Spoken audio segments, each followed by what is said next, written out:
At the January town hall meetings, I laid out a strategy for what we were going to do for the rest of the year, for the next 2 years, actually.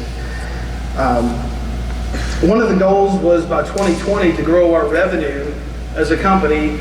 The revenue for the electrical division, or our core business, by 22% over our 2018 exit. So far through May this year, we're 8.5% over our budget and 27.6% over 2018.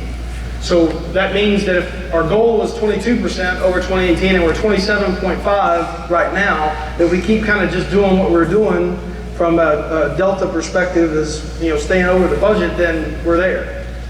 That doesn't necessarily mean it's going to happen. I mean, we got a long time to go before we get there, but we're well on track.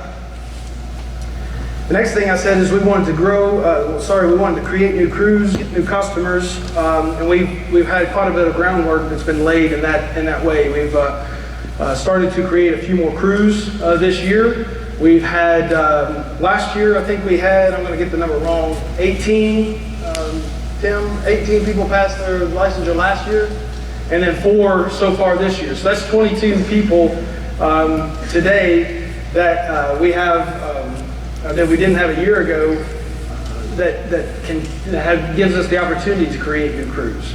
We can't create a new crew unless we have somebody who's licensed and able to go out and lead a project. So just because you get a license doesn't mean you have the experience to go lead. So that's what we're trying to do, is mentor and grow different people in the organization based on their capabilities and desires to be able to lead those crews. So we're well on our way as far as that goes as well. As far as creating additional revenue streams, I've talked about ramping up the growth in the systems division by doubling the systems division by the end of 2020, and the low voltage division 6 times. If you take a look at their progress through the first 5 months of the year, through May, the revenue for the systems division is right on track at 2.5 times what they were this time last year. So they're on track for that growth goal. And then the low voltage team is about 2.5% over where they were a year ago as well, but there's some metrics there that we have to kind of figure out a little bit, because since we didn't have the low voltage division at the beginning of last year, there's nothing really to compare it to. So some of the numbers that we're looking at is having to go back and undo some things and try to figure out how to separate that kind of scope of work to have a comparable. So not to get too detailed and all that, but the fact is that it's up and running, it's growing, and so that's a good thing.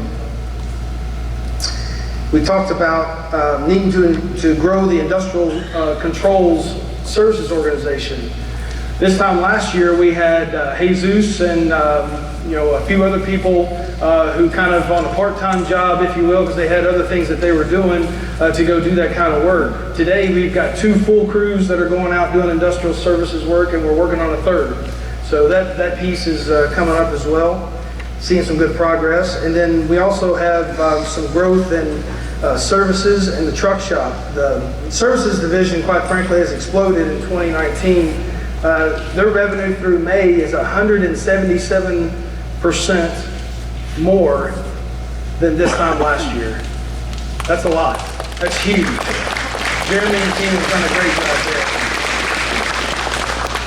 And they certainly don't show any signs of slowing down.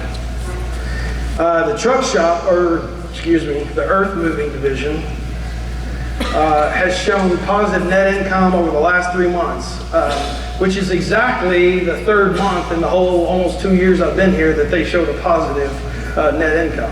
But they're doing really good, grabbing business and organizing themselves. So I'm excited to see what they'll keep doing. They're killing it.